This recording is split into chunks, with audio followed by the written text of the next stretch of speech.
his position is clear. From the utilitarian choice, he should have renounced. He knows he will die. He doesn't profit anything by remaining faithful to his sins. From any utilitarian logic, you should say, I renounce it, so at least, no. You know, that's this demoniac greatness. Heroically, he says, no, I renounce nothing. This is diabolical evil. Evil, you don't do it incidentally, but that's my experience with my monsters called children. Children between 4 and 5 are very close to this diabolical evil, I claim, but that's another point. Okay, so what I want to say is that if this seems to you a kind of a crazy speculation, look at capitalism. It has this dimension of a perverted demoniac ethics. Self-expansion must go on unconditionally. And I'm not blaming people here. Here I took a lesson from Hannah Arendt apropos of Holocaust. You know, it's not that, this doesn't mean that capitalists are some kind of a Byronesque, demoniac, larger than life, evil heroes. You concede to them too much. It's in the system. Which is why, apropos of the last crisis, ongoing financial, I hope, probably, of course they did. Incidentally, I started to love your newspapers. I think they are much better organized than the Western press. It must have been reported, you know, that the biggest scam, maybe you are coming close to it, now comes the evil moment, I will tell you. You know that Bernard Madoff, who stolen through that Ponzi scheme or whatever, 65 billions, no? And incidentally, I didn't quite get it, but what you were saying here, you know, like, pay this, become this, it sounded as your own Bernard Madoff scheme, you know. Hope you will succeed. I am this traditional paid ideologist, corrupted by him. Do this, yes, buy his books, and so on. So, okay, sorry, let's go on. So, you know why I didn't like this focus of Madoff? They are, as if everybody liked to demonize him. In this way, even one of the most disgusting ethical figures, an old pervert living in a castle in Rome who calls himself Pope, you know. Of course, they joined this game claiming this crisis is not the crisis of capitalism of our system, it's the crisis of values, you know. It's exactly not the crisis of values. Madoff was just doing in a little bit more radical way where the system is, he was following where the system is pushing you. So, okay, the reason I talked so much about this dimension is to let you know how strong ideology is. This madness of expansion must go on, this is the reality of ideology today. Anyone who tells you we no longer live in ideology, look, what ideology is, one of the names of ideology is today is the very force, this compulsion, which you don't even feel as a pressure, compulsion, which makes you act in this sense of capitalist reproduction must go on, we cannot even imagine, and so on and so on. So a little bit, if you allow me to improvise about ideology now here. How does ideology work? Ideology is, you know, forget all those simple definitions, ideology confuses things, mystifies. No, the force of ideology is that it does deal with real problems. But it mystifies them, so ideology is something which mystifies a real problem. What do I mean by this? Let me give you an example of a joke, one story from some of my early books, then you know, then another story. I remember from communist times, the greatest cultural catastrophe of the fall of communism was for me the disappearance of wonderful political jokes.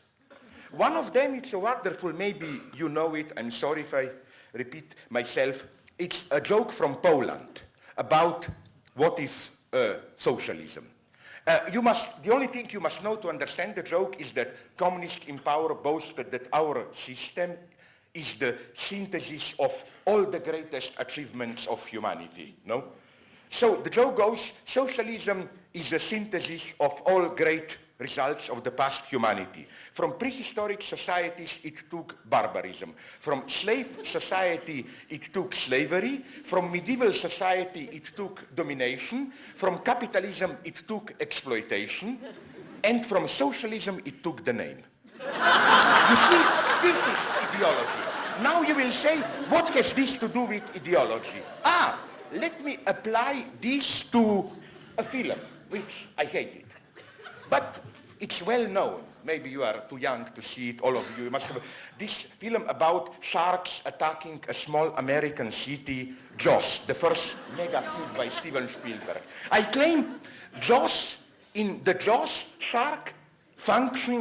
sharks exactly like socialism. Namely, when I was young, people were debating what does this figure of the killing shark symbolize.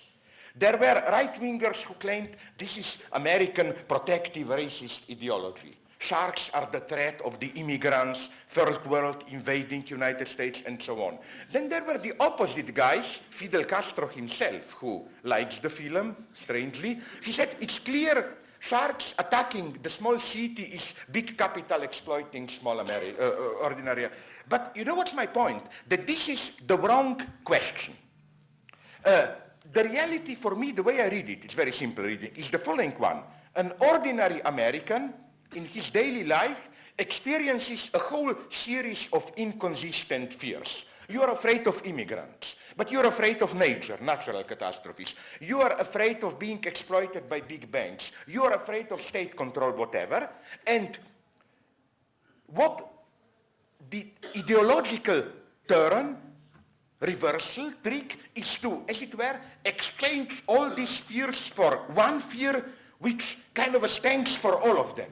It brings, in a way, consistency into it. And now I hope you get my point, which is that, for example, with anti-Semitism, Hitler did exactly the same. An ordinary German in the 20s experienced what?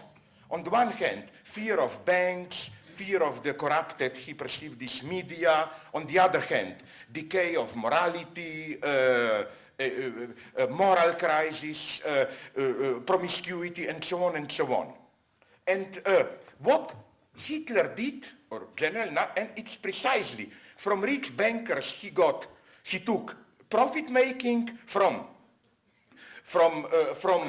law, legal class, he took this corruption of the law. From poor people, he took this dirtiness, violence, and so on, and from Jews, he took the name. You got it. It's exactly the same logic in this reversal. Now, you will tell me, let's make a step further here. These things here are becoming really interesting. Because now you will tell me, but this no longer functions today. We live in a cynical era. I mean, even if you have, okay, ignoring fundamentalists here and there, the predominant society, the predominant attitude in democratic countries is one of cynical distrust. There is some truth in it. For example, I report about this in one of my, again, early books, I'm sure unknown to you. One of my formative experiences, I still think it was shocking, was in the throughout the 90s, there were many racist outbursts against immigrants in all around Europe.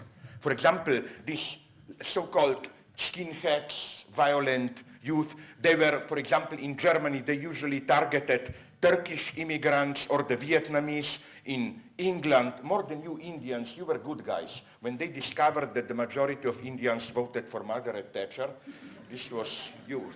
Pakistanis were considered more, it was more noble to beat a Pakistani, to put it there, no? And so on. And I saw on German TV an interview, which really impressed me. Namely, they interviewed a skinhead after they caught him beating foreigners, like with a simple question, why are you doing it? You know what he did?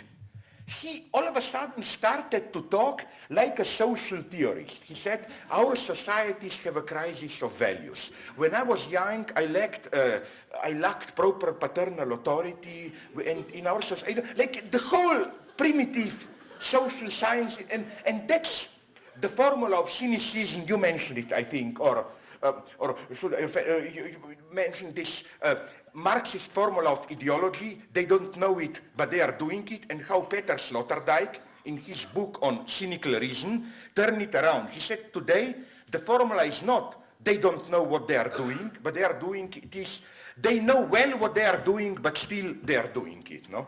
And this is, I think, a perfect example. He gives you the whole theory why he beats foreigners, nonetheless